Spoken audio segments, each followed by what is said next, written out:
Ulit, may bumagsak pong silya sa bubong natin. Once again, isang blessing at privilege magsilbi sa BSL at sa inyo. Nasa first John pa rin po tayo at hindi po last week tayo nagkita. Last month, no? Hindi na po ako mamamali doon. Ang title po nung series natin ay Sigurado, ang katiyakan ng isang Kristiyano. Balak po ng Apostle John, paalala po, na tayo ay mabigyan ng katiyakan, assurance, na tayo nga ay anak ng Diyos, niligtas ni Heso Kristo. Mga kapatid at sa lahat na nakikinig, maaari tayong makasigurado. Yun po ang gusto ng Apostle John. Tayo ay makasigurado sa buhay na ito. Um, Maraming salamat, Brother Angelo, sa paalala. Actually, yung aking Bible study group sa church, sa Higher Rock, ay nasa Exodus kami.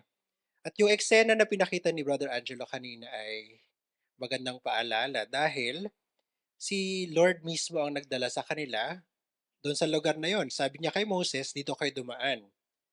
At doon po sa daan na yun ay matatrap sila sa Red Sea. At pag lumingon po sila ay makikita nila from the mountains pababa yung mga Egyptians. Magtitiwala ba sila kay Lord o hindi? Pero alam ni Moses na maaari silang makasigurado. Kaya doon sila dumaan at hinintay nila kung paano sila ililigtas ng Diyos. At ganoon din tayo mga kapatid. Makasisigurado tayo sa Diyos. Hindi natin alam kung paano tayo makakaalis sa ating mga problema o sa ating mga pinagdadaanan.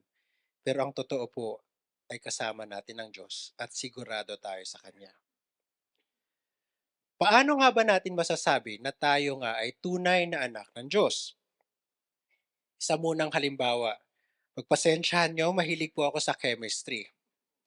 May tinatawag po sa chemistry na litmus test. Ito po ay simpleng test o pagsusuri para malaman kung isang liquid ay acidic or basic. So kung familiar po kayo sa pH level, either ng mga sabon o ng mga ginagamit nyo panglinis, yun po ay test kung acidic o basic yung gamit nyo sa bahay. Ang neutral na pH level ay 7. Kapag mas mababa sa 7, acidic yung isang liquid. Kapag mas mataas naman sa 7 ay basic. Siguro po, halimbawa na lang, yung alkaline water, sino ditong umiinom ng alkaline water? Yun po ay mas mataas sa pH level 7. Ginagamit daw po yung alkaline water para maibsan yung acid reflux. So, basic yung tubig, mas mataas sa pH level para daw mag-neutralize yung tiyan na may mga acid reflux. So, yung litmus test ay gumagamit ng litmus paper. So, maliit na papel lang to at ang test ay ilulubog mo yung papel dun sa liquid at mag-iiba ng kulay yung papel na yon. Yung papel na yon ay may tina or dye na magre-react. Kung acidic, mag-iiba ng kulay, magre-red. Kapag basic, magiging blue. Madaling malaman ang resulta. Actually, ang litmus test ay gold standard sa pagsusuri ng isang liquid kung ito ay acidic or basic. Gold standard dahil mapagkakatiwalaan siyang test. Tulad ng litmus test. Ang sabi ng Apostol John ay merong mga test para masigurado natin na ang isang tao nga ay may patunay or evidence na siya ay anak ng Diyos, na natanggap niya ang pag-ibig ng Diyos. Last month, ang isang ebidensya na pinakita niya ay isang matuwid na pamumuhay, righteous life, a righteous, godly life. At ngayong umaga, titingnan natin ng isa pang ebidensya ng pagiging anak ng Diyos, ang pagmamahal sa kapatiran. So hindi po ito magkahiwalay, no? Magkasama po ito, isang matuwid na buhay, pagmamahal sa kapatiran at yung paulit-ulit din na sinasabi ni John, tamang paniniwala, inseparable po ang tatlong bagay na yon. So para sa umagang ito, titignan natin ang pagmamahal sa kapatiran. Kung may mga Bibles po kayo, ang ating passage ay nasa 1 John chapter 3. Nasa chapter 3 na po tayo. verses 9 hanggang 18. Babasahin ko po sa Tagalog. Ang sino mang naging anak ng Diyos ay hindi nagpapatuloy sa paggawa ng kasalanan, sapagkat nananatili na sa kanya ang minhi ng Diyos. Hindi niya kayang magpatuloy sa pagkakasala, sapagkat anak siya ng Diyos. Sa ganitong paraan, mahahayag ang pagkakaiba ng mga anak ng Diyos sa mga anak ng Diablo. Ang hindi gumagawa ng katuwiran ay hindi sa Diyos. Gayon din ang hindi umiibig sa kanyang kapatid. Verse 11. Ito ang mensaheng narinig ninyo mula pa noong una. Dapat tayong magmahalan. Hindi tayo dapat maging katulad ni Cain, nakakampi ng masama. Pinaslang niya ang kanyang kapatid. Bakit niya ito pinaslang? Sapagkat ang mga gawa niya ay masasama at ang mga gawa naman ng kanyang kapatid ay matutuwid. Huwag kayong magtaka, mga kapatid, kung napupuot sa inyo ang sanlibutan. Nalalaman nating nakatawid na tayo mula sa kamatayan tungo sa buhay sapagkat minamahal natin ang mga kapatid. Ang hindi nagmamahal ay nananatili sa kamatayan. Ang sino mang napopuot sa kanyang kapatid ay isang mamamatay tao, murderer. Alam ninyo na hindi na nananatili ang buhay na walang hanggan sa isang mamamatay tao. Ganito natin nakikilala ang pag-ibig. Ibinigay ni Jesus ang kanyang buhay alang-alang sa atin. At dapat din nating ialay ang ating buhay alang-alang sa mga kapatid. Verse 17. Paanong mananatili ang pag-ibig ng Diyos sa sino mang may kaya sa buhay? Sa sanlibutan ito, kapag nakikita niya ang kanyang kapatid na nangangailangan ngunit hindi naman niya ito pinakitaan ng habag. Mga anak, magmahal tayo hindi lamang sa pamamagitan ng salita o kaya ng dila, kundi sa pamamagitan ng gawa at ng katotohanan. Manalangin po tayo. Mahabaging Diyos, pakinggan mo ang aming panalangin na humihingi kami ng iyong biyaya, ng iyong grasya. Naturuan mo kami gamit ang iyong salita ng tunay naming mapatunayan na kami mga anak mo, na natanggap namin ang pag-ibig mo. At ang ebidensya nito ay ang pagmamahal sa aming mga kapatid. Nawa sa umagang ito, ipaalala mo, Panginoon, ano ang ibig sabihin nito sa bawat isa sa amin na may iba't ibang lakad sa buhay, ngunit may kanya-kanya ring biyaya na pwedeng ialang-alang sa kapatid. Itong aming dalangin sa pangalan ni Jesus. Amen. Gaano ba kahalaga ang pag-ibig? Huwag mo nang sasagot yung mga single adults. Biro lang. Gaano ba kahalaga ang pag-ibig sa church? Ang pag-ibig sa kapatiran. Ayon sa Apostle John, isa daw itong maliwanag na ebidensya na tayo nga ay tunay na anak ng Diyos. Dahil na tanggap natin ang pag-ibig ng Diyos, ang sabi ng Apostle John, dapat nating ibigin ang mga inibig ng Diyos, ang ating mga kapatid. Binanggit din dito ni Apostle John ang isang bagay na kailangan nating alalahanin, na binigay ng Diyos ang kanyang tinatawag sa English ay God's seed, o dito sa binasa natin sa Tagalog, binhi ng Diyos ay nasa atin na raw. Ano ba itong God's seed o binhi ng Diyos? Ayon sa mga commentator, ito ang susi kung paano natin maisasabuhay ang buhay ng katuwiran, righteousness, at ang buhay ng pag-ibig sa kapwa or love for the brethren. Dahil ang God's seed na ipinagkaloob ng Diyos sa atin ay walang iba kundi ang banal na Espiritu. The Holy Spirit.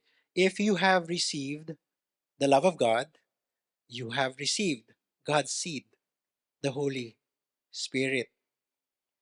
The Holy Spirit brings out the fruit of a new life, right belief, right living, righteous living, and love for the brethren. Dahil nananahan sa atin ang banal na Espiritu, meron tayong lakas galing sa Diyos na isabuhay itong buhay na walang hanggan na meron tayo ngayon. Kaya nating gayahin ang ating Diyos Ama bilang mga anak dahil ibinigay niya ang lakas, ang banal na Espiritu. Paano nga ba natin mamahalin ang ating mga kapatid? Kung pagmamasdan ba yung buhay natin, makikita ba ang pag-ibig sa kapatiran? Ang unang paalala ni John ay kailangan nating mahalin ang ating kapatid dahil sa gospel. Love the brethren because of the gospel. Sabi niya sa verse 11, the message that you have heard from the beginning. This is the message that you have heard from the beginning that we should love one another. Ano daw yung message na ito na narinig na raw natin sa simula pa? Basahin ko yung sinabi ng Panginoong Jesus. Sa John, sa Gospel, verse 13 to 34 to 35. Kaya isang bagong utos ang binibigay ko sa inyo. Magmahalan kayo. Kung paano ko kayo minahal, ganon din dapat ang pagmamahal ninyo sa isa't isa. Kinig tayo sa verse 35. Kung nagmamahalan kayo, malalaman ng lahat ng tao na mga tagasunod ko kayo. By this, the world will know that you are indeed my followers. Hindi ba ito yung gospel? Na minahal tayo ni Jesus. Inalay niya ang kanyang buhay sa krus para ipakitang mahal niya tayo. This is the message that you have heard from the beginning. At ito daw ang ugat kung paano at bakit natin mamahalin ang isa't isa sa church. Love for the brethren, for our brothers and sisters who also receive the gospel like us, is a clear indicator that God's love is in us. Na tayo nga ay anak ng Diyos. Kapatid, do you know the gospel? Alam mo ba yung binigay sa iyo ni Jesus? Yung ginawa niya para sa iyo? Palm Sunday po sa kalendaryo ng mga Katoliko. Nadaanan ko po kasi yung nagbebenta na ng mga palaspas, di ba? Inisip natin, magandang paalala, no? Pero dapat nating araw-araw inaalala, ano nga ba ang ginawa ni Jesus para sa akin? The cross is God's love. Para kay Apostle John, that is motivation. Not just to appreciate God's love for us, but to love one another. Ang ebidensya na alam mo talaga ang gospel ay may pag-ibig ka sa iyong mga kapatid. Mahalagang theology. I love reading. Kailangan may paliwanag natin ng maayos ang gospel. Tama. Pero kung hindi nagbago ang buhay natin, nang natanggap natin o natanggap nga ba natin ang gospel, masasabi mo ba talagang alam mo ang gospel? Kung wala kang pag-ibig sa iyong kapatid, ang sabi ni John, parang hindi ka pumasa sa test. We are not saved by loving other Christians. Yes. At hindi yun yung point. Ang sinasabi ni John, if you have received the gospel, then you will love the brethren who also receive the gospel, like you. If you have no love for the brethren, your brothers and sisters in the church, then you have no true understanding of the gospel. Gaano mo man kagaling ipaliwanag yung gospel kung wala kang pag-ibig sa iyong kapatid, your faith is suspect. Kung nilublob sa'yo yung litmus paper, baka hindi tama, hindi ka papasa. At hindi ito idea ng Apostle John, mga kapatid. Hindi ko rin to idea, hindi rin to idea ng Apostle John, hindi rin to idea ng Apostle Peter. Ito ay galing kay Jesus mismo. By this, all people will know that you are my disciples if you have love for one another. Gusto niyo bang lumawak ang ating ministry sa community? Of course, we share the gospel, we proclaim the gospel. Pero kung hindi nila nakikita na mahal natin ang isa't isa, during outreach, nag-aaway tayo. Hindi naman sana, no? Mali kasi yung pag-explain mo ng gospel. Hindi ganyan. Kung hindi nila makikita na mahal natin ang isa't isa, bakit sila maniniwala? Bakit nila gusto makinig? Kung pareho lang naman yung buhay natin sa buhay nila, bakit nila tatanggapin at pakikinggan ang gospel? Yun ang point ng Panginoong Jesus. At yun yung unang point ni John. If we have received the gospel, we will love the brethren. Alam ko na iba't iba ang ating family background at ang family experience. At alam ko na apektuhan nito ang ating pagtingin sa ibang mga tao. Nagkaroon ba tayo ng loving na family? Or meron ba tayong pamilyang laging nagbabangayan? Hindi po binubura ng gospel yung ating previous experiences, whether good or bad, but the gospel redeems it. God gives it new meaning and transforms it. Ang sinasabi ng Panginoong Jesus ay we should look past our own experiences of our family and obey Him in loving God's family. Ako po ay may dalawang nakakabatang kapatid, younger sisters. I think we had a relatively good childhood. I have good memories and I also have bad memories. I remember also moments when I was not a good kuya. To my shame, ang una ko pong sinuntok ay hindi po kaaway, no? Kapatid ko po yung una kong sinuntok. Dahil po yung sumunod sa akin ay inaaway yung bunso. At dahil back then, favorite ko yung bunso, sinuntok ko yung kapatid ko, no? Hindi po ganun.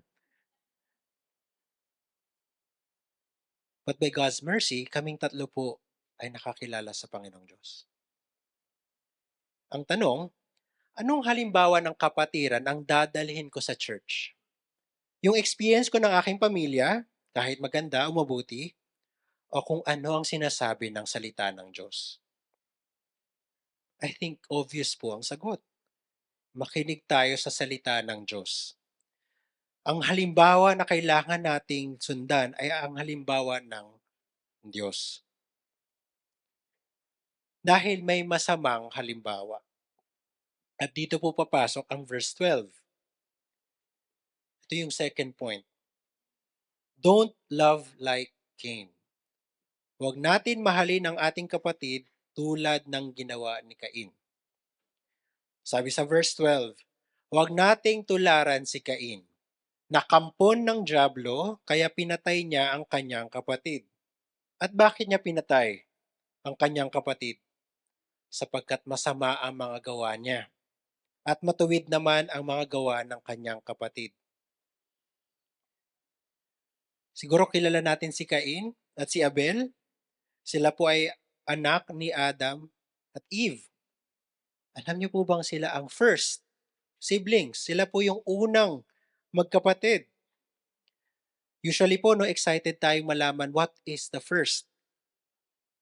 Yung first kasi usually it sets the tone at binibigyan tayo ng example. So what can we learn from the first siblings on earth? Anong matututunan natin sa unang magkapatid sa sanlibutan? The older killed the younger. Murder. Cain killed Abel. The first murder did not involve two bitter enemies. Hindi magkaaway yung nagpatayan. Yung unang krimen, yung unang murder. Ngunit magkapatid. Naisip na po ba natin yon? Na ang unang krimen ng laban sa tao ay hindi magkaaway, kundi magkapatid. Gaano kalalim ang kasalanan, hindi ba? Paano nagawa ni Cain ang bagay na ito? Hindi ba dapat yung pinakamalapit na tao sa ating buhay ay mahal natin? Dahil kapatid natin, hindi ba? Hindi ba natural na mahalin natin ng isa't isa bilang Kristiyano? Hindi. At ito ang connection ng halimbawa ni Cain sa punto ni John. Si Cain ay kampon ng dyablo. Hindi ito nabanggit sa Genesis 4 pero ito ang interpretation ni John na tamang interpretation sa mga pangyayari. Pinakita ni Cain kung sino talaga yung tatay niya, kung kanino siya nagmana. Hindi sa Diyos, ngunit sa dyablo. The murder is evidence of evil. Last month, sabi natin, yung mga anak ng Diyos live in righteousness because God is their righteous Father. Minana natin, ginagaya natin ang righteousness ng Ama. At yung anak naman ng mga o kampon ng dyablo ay namumuhay sa kasalanan dahil yun yung kanilang kinokopya o minana sa dyablo. Mga kapatid, yung pag-ibig din ay minana natin sa Diyos. Kung yun nga ang minana mo sa iyong Ama. Kung ang Diyos nga ang ating Ama. If the pattern of our life towards the brethren, towards the church is love, then God is indeed our Father. But if the pattern of our life is anger, hatred towards the church, then God is not our Father, but the devil is. At bakit nga pinatay ni Cain si Abel? Nainggit siya. His own deeds were evil and his brothers righteous. Nalala niyo po ba yung eksena sa Genesis 4? Ano po ba yung konteksto? Nag-worship po sila, hindi ba? Si Cain nagbigay ng kanyang alay, si Abel din ay nagbigay ng kanyang alay. Nag-worship sila. Yun po yung konteksto. Si Cain galing sa mga prutas, fruit of the ground, and si Abel naman ay galing sa firstborn of the flock and their fat portions. Ang sinabi na lang sa atin sa Genesis 4 ay, the Lord had regard o tinanggap ng Diyos ang offering ni Abel. Ngunit yung kay Cain ay hindi. Dahil dito, galit na galit daw si Cain. Bakit yung kapatid ko tinanggap ng Diyos? Ba't yung sa akin hindi? Hindi binanggit na maliwanag kung bakit, pero may keyword po doon sa kanilang offering. Abel gave the firstborn, the best. Si Cain siguro yung mga kung ano na lang. Ito na lang, pwede na to kay Lord. Pero si Abel, pinili niya yung best. At yun yung binigay niya. Dahil dito, galit na galit si Cain. Imagine natin, galit na galit ka, o galit na galit si Cain. Lumapit po yung Diyos sa kanya. At sinabi, bakit ka galit? Hindi ba't kung tama ang iyong alay or yung offering, ay tatanggapin ko? May panahon ka pa para itama ito. Anong ginawa ni Cain? Nakinig ba siya sa Diyos? Hindi. Nagbabala na ang Diyos sa kanya that this sin, this anger, will rule over him. Dadalin siya at magpapadala siya sa kanyang galit. At ayun na nga, Cain killed Abel. Cain did not love Abel. Yung salita daw po sa Hebrew ay hindi lang simpleng pagpatay. Butchered, kinatay. Yun po yung pagkakagamit. Dahil pinagplanuhan po ni Cain at dahil puno ng galit yung ginawa niya. Hindi lang niya pinatay. Napaka karumal-dumal, yun yung sasabihin sa balita, no? Karumal-dumal na krimen. At yun nga ang nangyari.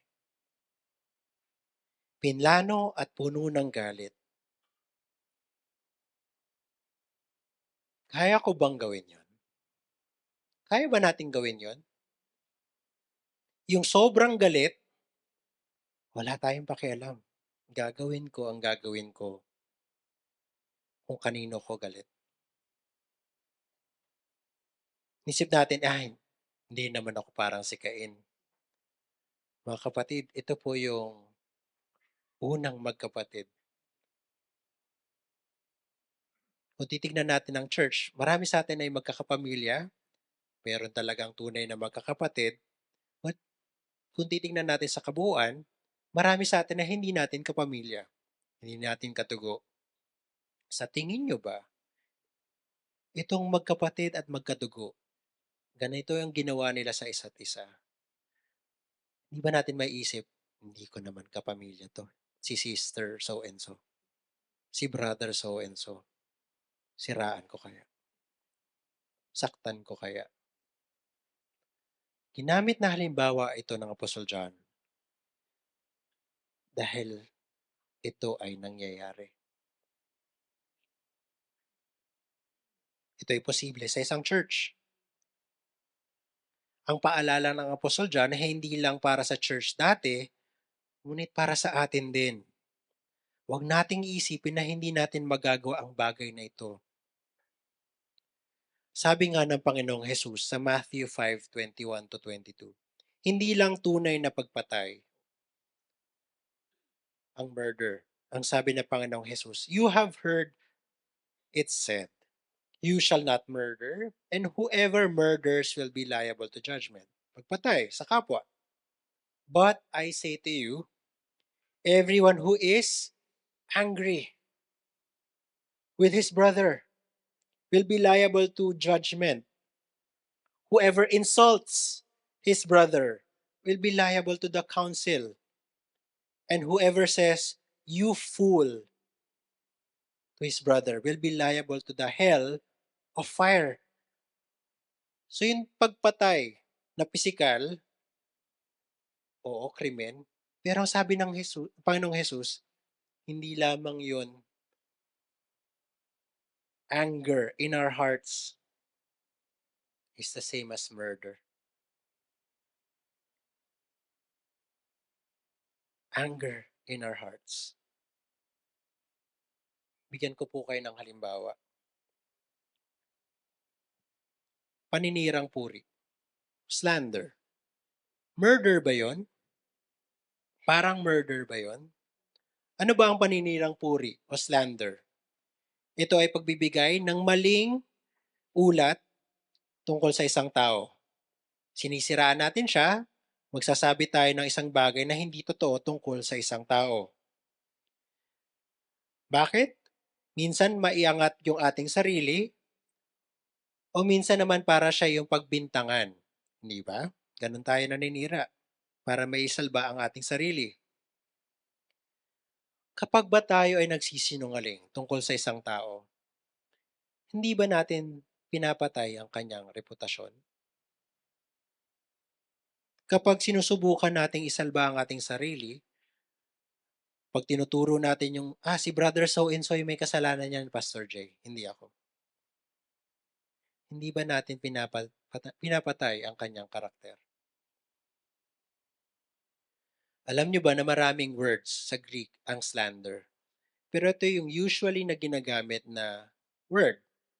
Yung root word daw sa slander ay diabolos. Kung saan po nakukuha ang word na diablo, the devil.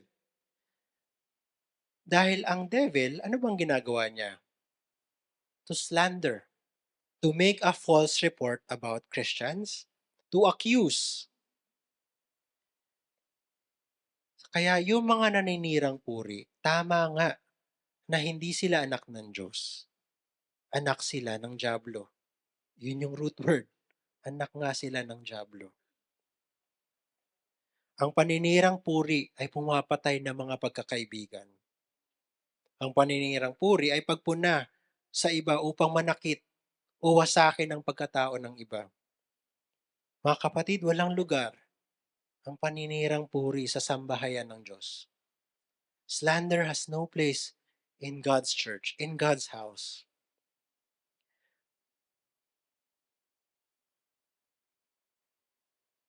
Sabi sa verse 13, huwag kayong magtaka, mga kapatid, kung galit sa inyo ang mga makamundo o ang sanlibutan.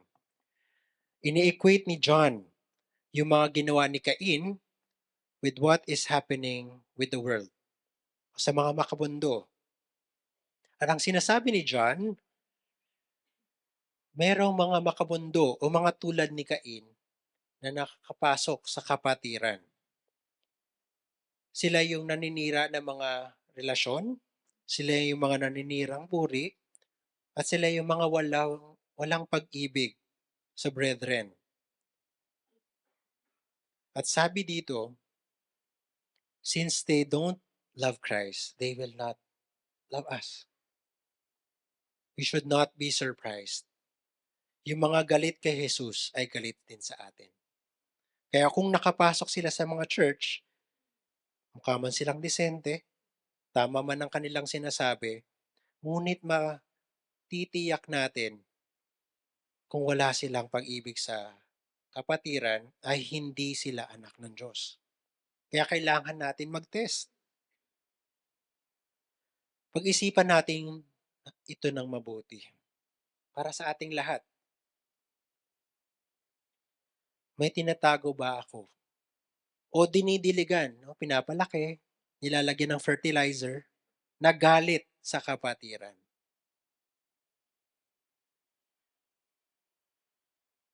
Ang tanong, mas mabuti bang palakihin natin ang ating mga inis? Minsan nagsisimula sa inis, nagiging galit, kasi bumubuo ka na ng storya sa iyong isipan tungkol sa kapatid na ito. O mas tama ba na ialay ito sa Diyos? At ikaw ay makatanggap ng biyaya, habag para magpatawad at hayaan ng Diyos na magtama ng relasyon mo sa kapatid na ito. O di kaya ay mag-usap. Nakakalungkot na may mga taong pinatatagal ang galit sa kanilang mga puso. Kahit tayong mga anak ng Diyos, mga Kristiyano, ay maaari nating gawin ito. Kapatid, hindi ito nakakalugod sa Diyos. At mag-ingat ka, baka ito ay ebidensya na hindi mo alam ang Ebanghelyo, na hindi mo natanggap ang pag-ibig ng Diyos. Kaya ka walang pag-ibig para sa iba.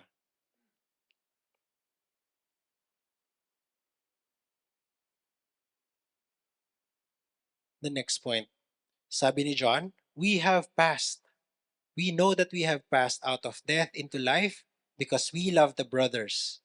Whoever does not love abides in death. Everyone who hates his brother is a murderer, and you know that no murderer has eternal life abiding in him. May ending po yung walang pag-ibig sa kapatiran. Ano nga ba yung ending ni Cain? Tinanggap ba siya ng Diyos? Hindi, hindi ba? If love is a marker of eternal life, then anger or hatred is a marker of death. Yung hindi nagmamahal sa kapwa, ang ending ay judgment and death. Hindi ba't ito ang pangako ng Panginoong Jesus? Sabi niya sa John 5 verse 24, truly, truly I say to you, whoever hears my word and believes him who sent me has eternal life. He does not come into judgment, but has passed from death to life. Ito rin yung binabanggit ni John dito. Kung may eternal life na daw po tayo, galing kay Jesus, we will pass from death to life. Ini-equate ng Apostle John yung eternal life with loving the brethren. Alam niyo po ba na ang eternal life ay hindi natin inaabangan? Dahil nandito na po siya. Kung ikaw ay bago kay Kristo, that you have new life, then this is the start of that eternal life. Minsan inisip natin, next time ko na mamahalin yung brethren. Next time ko na obey si Lord pag perfect na ako. Hindi po yun yung tamang turo ng Kristiyano. Nagsimula na po yung eternal life. Bago na po tayo. At yun yung punto ni Jan. Malalaman mong bago ka na, matitiyak mong anak ka nga ng Diyos kung nagbago nga yung buhay mo. Kasama doon ang pag-ibig sa kapwa.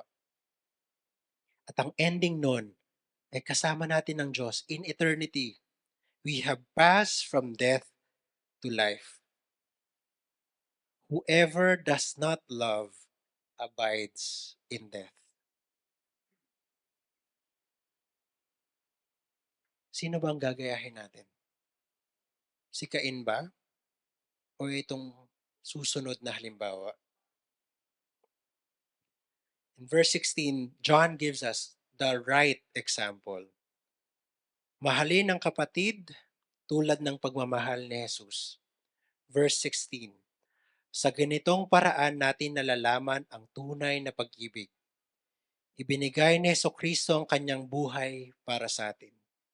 Kaya dapat din nating ialay ang ating buhay para sa ating mga kapatid. Kung si Cain yung masamang halimbawa, ang Panginoong Hesus ang mabuting halimbawa. Kanino pa tayo titingin ng halimbawa ng pag-ibig? Kundi sa Panginoong Hesus mismo. Ulitin ko yung John 15:13. Greater love has no one than this, that someone laid down his life for his friends.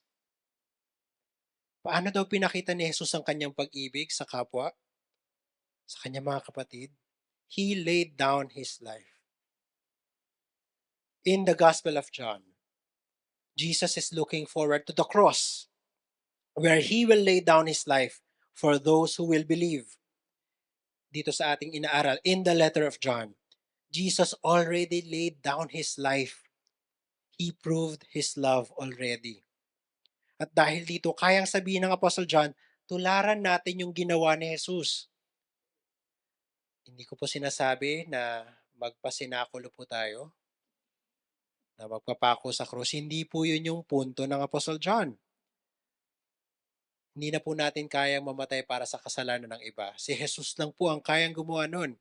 Ang ibig sabihin ni John, ibigay natin ang buhay natin para pagsilbihan ang ating mga kapatid.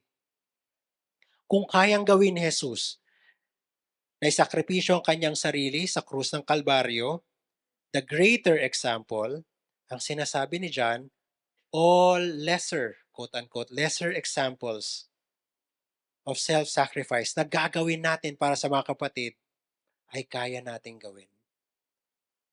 By the empowerment of the Spirit. By Jesus' example, we can copy His self-sacrifice. At napaka-simple nung halimbawa na bigay sa atin ni John. In verse 17, sabi niya, ito yung halimbawa ng pag-ibig. Basahin ko muna sa English. 1 John 3:16. 17. If anyone has the world's goods and sees his brother in need, yet closes his heart against him, how does God's love abide in him? Sa Tagalog, kung meron sa atin ang nasa mabuting pamumuhay, at nakita natin ang isang kapatid na nangangailangan, ngunit hindi natin tinutulungan, masasabi ba natin na sumasa kanya ang pag-ibig ng Diyos. Napakasimple ng halimbawa. May kapatid daw na may mabuting pamumuhay at may kapatid na nangangailangan. Tanong, ano ang itsura ng pag-ibig? Ang sabi ni John ay ang pagbibigay ng kaya nating ibigay para sa nangangailangan. Plugging na po ito para sa mga youth at bumili po kayo ng lunchbox mamaya. At maybe higit pa, no? Ano ba yung halimbawa na pwedeng natin makita sa Biblia nito? Alam niyo po ba sa Acts 2, specifically, verse 45, ito po yung larawan ng sinaunang church. After po mangaral ng Apostle Peter, di ba po, merong maraming tao na nag-gather sa Jerusalem, nakinig sa kanyang um, pangaral ng Ebanghelyo at nakakilala ng tunay sa Panginoong Hesus. Ang sabi nga daw ay more than 3,000 men. Kung isasama pa daw yung mga babae at mga anak, ay higit pa sa 3,000 yon. At dahil nag-pilgrimage po sila sa Jerusalem, malayo po sila sa kanilang mga bahay. At syempre, mauubos po ang kanilang pera habang nakatira sila sa Jerusalem. At dahil nakakilala sila sa Panginoon, at ayaw nilang umalis sa church dahil pag-uwi nila, wala pa namang church sa uuwian nila. Nandun sa Jerusalem, yung kapatiran, yung church. Ang sabi sa verse 45, yung mga may kaya, they were selling their possessions and belongings and distributing the proceeds to all as any had need. Pinagbili nila ang kanilang mga lupain at mga ari-arian. At ang mga nabenta ay pinamahagi nila sa kanilang mga kasama ayon sa pangangailangan ng bawat isa. Walang nagkulang sa sinaunang church dahil yung mga may kaya ay nagbigay sa mga nangangailangan. Wala pong namilit sa kanila. Nakita niyo po ba yon? Dahil nakilala nila ang Diyos, alam nila ang pag-ibig ng Diyos para sa kanila, walang kailangan mamilit at mangaral. Dahil sa ministry ng Banal na Spirit sa kanila, Holy Spirit sa kanila, sila mismo binenta na nila at ibinigay ang kanilang ari-arian para sa mga bago nilang kapatid. Hindi po nila kilala yung mga taong yun. Kaka-preach pa lang po ni Peter, lahat ng mga taong yun ay estranghero. Ngunit pinagbili nila ang kanilang mga lupain at ari-arian. Yun po yung iniisip ni John dito sa example na ito. Kung ang mga taong strangers, actually hindi na strangers, but brothers and new brothers, new sisters, can give all of their possessions so that no one will have need. And that is a picture of Christian love. Yung love na sinasabi ng Panginoong Hesus na nagpapakita sa mundo na tunay tayong mga anak ng Diyos.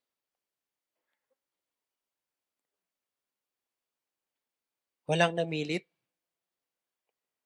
walang namuwersa, nagbigay sila ng may tuwa at galak. For God loves the cheerful giver, sabi ni Paul. Isa itong personal na hamon. Hindi po tayo sinasabihan na ibento ko na nga lahat, pati yung kotse ko. Ang sinasabi dito, meron ba tayong kakayahang tumulong sa mga kapatid na may pangangailangan? May oportunidad ka ba at pagkakataon na ibigay ito sa Kanya? Ang sabi ng Apostol John, huwag nating isara ang ating puso. Nawa makita sa atin na sumasa atin nga ang pag-ibig ng Diyos. Isa pang halimbawa o isang paraan pa para natin ipakita ang pagmamahal sa kapatiran. Kung lahat tayo ay may banal na spirito, the Holy Spirit, Alam po ba natin na tayong mga nakatanggap ng Holy Spirit ay may spiritual gifts? Alam natin ang 1 Corinthians 13, hindi ba? Hindi po ito para sa mga mag-aasawa. Ang konteksto po ng 1 Corinthians 13, the chapter of love, ay nakasandwich siya sa chapter 12 at sa chapter 14 na kung saan tinatalakay ng Apostle Paul kung paano gamitin ang spiritual gifts sa simbahan. Kasi sa Corinth, nagpapagalingan sila. Magaling ako magturo. Mapagbigay ako. Magaling ako sa administration at organization. Nagpapagalingan sila at yun yung iniisip nilang paano gamitin yung spiritual gifts. Magyabangan. Kaya isinulat ng Apostle Paul ang verse 13, ay yung chapter 13, para ipakita ang spiritual gifts ay dapat gamitin ng may pag-ibig sa bawat isa. Kapatid, ano ang iyong spiritual gift? Ginagamit mo ba ito upang lumago ang church? Upang pagsilbihan ang kapatiran? Hindi yan binigay sa iyo ng Diyos para magyabang. Binigay ng Diyos yan sa atin para gamitin ng mga pag-ibig.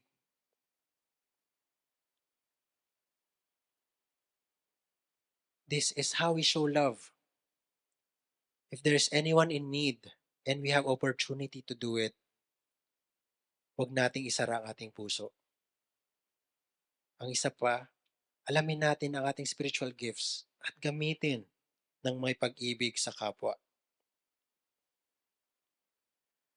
Let's end with verse 18 dahil ito rin ang ating last verse.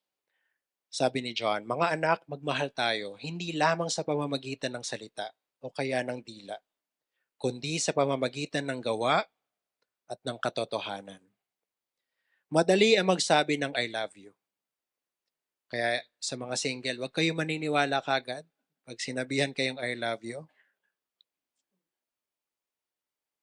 Patunayan nyo muna. Mahirap isabuhay ang pag-ibig, hindi ba? Ang sabi nga ng Panginoong Jesus, kung nagmamahalan kayo, hindi kapag nagsasabi kayo ng I love you. Kung nagmamahalan kayo, kung buhay ang pag-ibig sa inyo, para sa isa't isa, malalaman ng lahat ng tao na mga tagasunod ko kayo. Alalahanin lang natin yung konteksto ni John dito sa kanyang sulat. May mga umalis ng church. Dahil ibang turo na yung gusto nilang paniwalaan. May mga matatalino at magagaling doon sa umalis. Magaling mag-isip. Nakaisip nga sila ng ibang theology eh. Matatalino yun, magagaling. Ngunit baloktot, hindi ayon sa salita ng Diyos. At meron din namang matutuwid, morally righteous sa mga umalis. Kaya nga yung ideya nila ng Kristiyano ay sinless perfection. Dapat tulad nila, hindi na nagkakasala. Pero, yung kanilang pag-alis,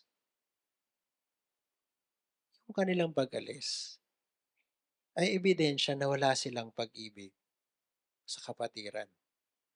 Bakit? Pagalingan ang gusto nilang mangyari. Mas matimbang para sa kanila na tama, quote-unquote, sila. Kaysa magpasakop sa kung anong ibig sabihin ng pag-ibig ng Diyos. Oo, kailangan natin maging matuwid. Oo, kailangan natin ng tamang paniniwala. Pero kailangan din natin ng pag-ibig sa kapatiran. Lahat ng bagay na yun ay hindi mapaghihiwalay. Inseparable.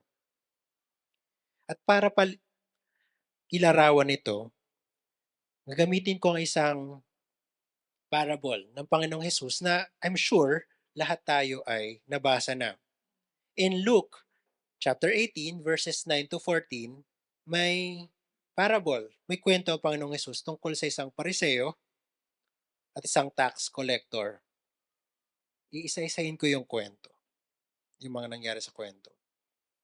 Sabi sa verse 9, Sabi ni Luke, tinuro daw to ni Jesus kasi may mga tao roon na matuwid ang tingin sa sarili at humahamak sa iba, walang pag-ibig sa kapwa.